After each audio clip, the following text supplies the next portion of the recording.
Andrew Morgan, a proud supporter of Hokes Bluff Eagle Athletics.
All right, everybody.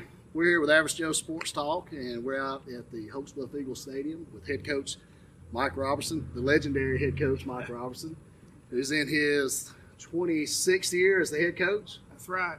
Yeah, and I'm actually an alumni here and got to play for Coach Rob, so thank you for having me out here. Well, thank you for coming out. Coach, we're not going to take a lot of your time. We just want a little bit of a preseason preview with you guys and talk to you about how your spring training went this year, how your summer workouts went. Tell us a little bit about that. Well, first of all, we got to have spring training. You know, there's been some years that we didn't have it for different reasons, but we got 8 days in, and that was a big plus when we started summer practices. We felt like as coaches we were able to get their alignments and some things done that we, in the past, sometimes we were a week behind or whatever. And summer went well. It did. We lost a couple of players, you know, but that happens in the summer. Some of them decided not to play, but really no starters. Our nucleus of our team's back. So we're excited. The fall practice has been good so far, but, you know, we still got a couple of weeks to go. With that said, I was going to ask you, how many did you start with in spring training, and how many do you have now? Because, you know, spring training is kind of that time where, I hate to use this term, but you separate the men from the boys. That's kind of what you do there. We had 66, and we're down to 61. Yeah, you usually lose a couple. We've been pretty fortunate here.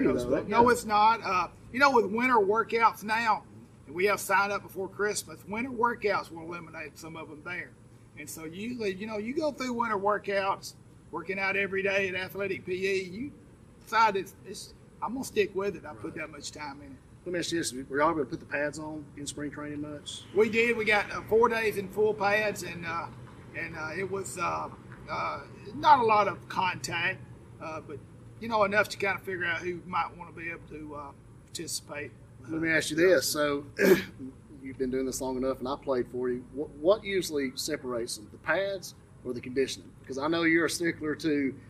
We may not be the biggest, we may not be the strongest, but we're going to be in shape. Yeah, we are. Right? Well, you know, spring training is not a lot of conditioning, so you can't really rely on that part of it. But, you know, Coach Payne, and you know what I think, Coach Payne, he taught me a lot of what I do as a coach, along with a couple other guys, Coach Reese. But, you know, basically, you know, when they come out, a player comes out for football, if they've been through middle school, youth football, they know what contact is. But, you know, if you don't like contact, you might be a little bit of a skill guy. But overall, you know, you better not be scared to have a little contact. So I think a lot of times the contact, you know, it's funny that when you give them a helmet, some of them will look at a helmet that's never played before, buddy, and they'll go, ooh, this is got to put this on. Right. So, but it's a little bit of both. Summer's more conditioning, I think, you know, this time of the year, the heat and so forth. But, you know, we do so much during the summer, most everybody does now just for cautionary reasons, that they're in a lot better shape than we were in the 70s, and then probably more so you guys. But, you know, I pretty much haven't changed, buddy. You know, I know. I'm still doing I've got great coaches. You know, we kind of turned the coaching staff over. But these guys, you know, they're all a little younger, obviously, and I've added some things that they like to do. But you know, it's 2 days a week, then we move up to 3 days a week in July. But I haven't changed much. I don't feel like, you know, we've been perfect, but it's been working okay. Yeah. What about how many returning starters do you have from last year's team? That's a good question, and I've answered that question some this year. We've got 2 offensive linemen. Both our tight ends are back. I know you got J.R. Golden. J.R. Golden, Mason Lockridge. And then both our tight ends, Kyle Patterson and Jalen Simmons. And we've got our tailbacks back, both of them. We lost a quarterback. We lost both fullbacks. One your nephew, Hunter's played in Huntington, and Will Clemens. Faulkner. Faulkner. I get them mixed up. I do too. But Will and Hunter were our leading tacklers. So that's if you're looking at where we got to replace, that's where you're going to get to with who's returning. Defensively, we're concerned about linebacker. I was going to ask you, with those two, Hunter Burton, Will Clemens, graduating last year, who are some of the guys that's going to have to step in and fill that role? Well, on the offensive side, of course, Will didn't play a lot of offense, but Hunter did. But Hunter was our leading receiver at fullback. We like to throw the backs, as you well know, and so we've got to replace him. Will Willingham, Leighton Horn. We've worked both of them in there trying to develop some depth. But linebacker, Will and Hunter were really 3-year starters, and it's hard to replace. It's hard to replace in the experience that they had. Defense is a lot of mental. Used to line up in 050 and just get after it, but now you got a lot more adjustments. So many teams run the spread, so there's a lot of adjustments quicker. Yes, multi I know it helps formations. For those senior guys that have that experience, they recognize it a lot quicker than these guys that are, say, sophomores or whatever, hadn't had to start as much. And they do. Of course, Coach Saban has talked a lot about his having to change, and we've had to change some, a little bit of know-how. Oh, yeah. But with obviously those two guys. But defensively, we've got Tucker's back, Griffin at corner, Jordan Bradley, who will be our quarterback, played weak safety last year. So we've got some secondary people, Dylan John. We've got some guys that's played in the secondary, so that helps a lot on that. But linebacker still is our thing that we're really concentrating on defense. As far as this year this team specifically, what would probably be the greatest strength as a team? Well, I think their attitude's been really good. Not that the teams we've had in the past, but I think they've really had a really good attitude. The seniors, J.R. Golden, I'm going to mention J.R. J.R.'s really been outstanding in summer workouts. He's a little vocal, too. Mason Lockridge, two senior linemen there. And, when them linemen speak up, buddy, you backs, you can listen to them. Yes, I'm an ex-quarterback. Absolutely. So it's great to have linemen that are enthusiastic and want to be there, and they like the weight room. But we've had other guys to step up too. Jordan's done great. Bradley and Tucker. Tucker's a little. He and Jordan probably don't talk as much, but our seniors, I like our senior attitudes. And that's the big boys of the team. So you follow the big dog sometimes, and whether it's good or bad direction. So and your seniors have they've been here long enough. They know the culture. They know what's expected by you. So and then they try to bring that along for the freshmen to set that example. We do. Talking about the guys in the weight room, I see JR in a local gym down in Rainbow City. Oh, yeah. He's working out when he doesn't have to. Well, that's right. So that's what it takes. Well, one of my favorite sayings, and I got a little bit Coach Saban. I saw Coach Saban walking through when they were doing their flex or their stretch one day, and Coach Saban told one of his better players, "When are you going to do it because you want to instead of me making you do it?" Right. And I always tell the players, and you played for me, if we have to stand over you to get on you and push you a lot, then in a game I'm not going to be out there in the field, and our coaches are not. So you're probably not going to be as good a player as you could be. And so we like the guys that someone like JR wants to go the extra mile without the coach standing there on your behind. So, but I like the seniors. Seems like I've heard that before. You have. But the strength of our team, to answer your question, I think is their seniors. They've been, they played with Darian and Ashton Gullidge, and then when we went to the semifinals, they were freshmen, and so they've been through the Some playoff. big games. They have. We got to stand there and see what it's about. And last year, although it was 5-5, we had some really competitive games, and but I'm encouraged by their attitude. I think we might be a little quicker up front this year. Yeah. Maybe not as big when you put the weight sizes on the linemen, but so I'm just kind of looking forward to that. But our schedule still speed can cause problems. It can, but it's going to be a brutal schedule. And we had talked about that. And I was going to hit on that briefly. You guys kind of are in what we call the SEC of 3A region play. You've got 5 at Piedmont. You've got some tough teams, but if you want to compete, you got to do it. Well, 4A was tough, and 3A, it's just a good football area. Yeah. Calhoun County's really been the top of the state, I think, in all classifications, really 4A, 3A, and some 2A teams. And Edward County, I think we've hung in there with them, our part. But it's tough, but it is what it is. And you just got to take one game at a time And I like to say, you can't look at the 10th game because it's not the game we're playing. Right. So it's one game at a time. One game at a time. And my philosophy on that, try to be consistent in what we're doing and hopefully show improvement as the years goes on. And we've done that in the past, I think. But injuries is a big part. Last year we got hit with the injury bug a little bit. And that's always tough. But that's why a lot of depth. And a lot of small schools don't have that. That's right. And we try. We we try to run two groups. We run two groups of offense, two groups of defense every day at practice. And so we want to make sure that the next man up hasn't been standing over there drinking water. Right. And I hope that's helped us some. And then building for next year. So. Real quick, you do have an advantage that a lot of smaller schools don't have, and you've got a pretty good kicker.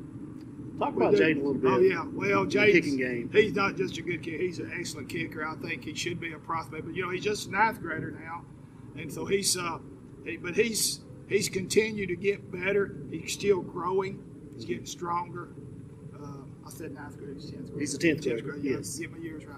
But Jaden's done, he's gotten bigger and stronger. Right. And, his technique's great. He goes to a lot of kicking camps. And I know a little bit about kicking, but, them guys are exceptional, some of them camps. Absolutely.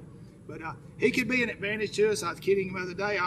1 out of 5 kick off the end zone is not good enough. Year one state championship, we had Jonathan Denson to bring up some old I names. remember that. Yeah. Jonathan was about 1 out of every 3 in the end zone, plus with good coverage, but he gets good hang time too. So that could be a big part. There's nothing like scoring and then setting the team back inside their 20 in field position. But he's also the punter. He did a great job punting last year. But Jaden's he's an asset to our team, and hopefully we'll score enough. The extra points will be good. But I'm not scared to sit on it. If we got to take the field goal, we will. Absolutely. Well, I know that you guys got to get out there. You're practicing on the lights tonight. But before we go, I want to end it with you've been out here 26 years as a head coach. Right. Talk a little bit about what it's meant to you, because you graduated here at Hokes Bluff. What it's meant to you to be able to be out here that long and raise your family out here, your kids and your grandkids. Well, my parents brought us here in '71. I was 7th grader because my mother and dad both grew up in Hokes Bluff. They went to Hokes Bluff. We moved back from East Gadsden. But it's been good. I was in college. We had a professor that said, if you're going to go into high school coaching, don't go back home and coach at your high school. That's not a good thing. And I worried about that for years. But, Coach Payne, Coach Reeves, and Coach John Serafini, Mike Estes, all them guys I played for, I've said this before on one of your shows, that them guys, they led me to coaching. My dad was a Little League coach, and he was my first coach. But them guys, when I got to junior high for Coach Payne and playing in for Coach Reeves, I wanted to be a coach. And I was lucky enough to be successful enough as a player, maybe, that when I came back home, people said, well, Mike was a pretty good player, so maybe he'll be a pretty good coach. And then now, then you throw in, I've had really good players, assistant coaches, and good administrators. And because this community's always back sports. Before I got here, it'll be good after I leave. It will. And we still like to win, and we haven't won every game, so there's been some that don't agree with everything we do. But I understand that's part of athletics or sport. But I've been so fortunate. I just like I said, I was blessed having all those coaches, my dad coaching me, and then to be able to come back home. But it means a lot to me. People ask me, well, where'd you go to high school? Hokes Bluff. You coached there how long? 37 years. I coached 3 years but it's 38 years. Southside. It's Southside, 3 years. Right. I did, out of college. And that worked out great because sometimes coming back before you get a little older, I was able to kind of get the high school atmosphere out of my system. Right. The kids didn't know me.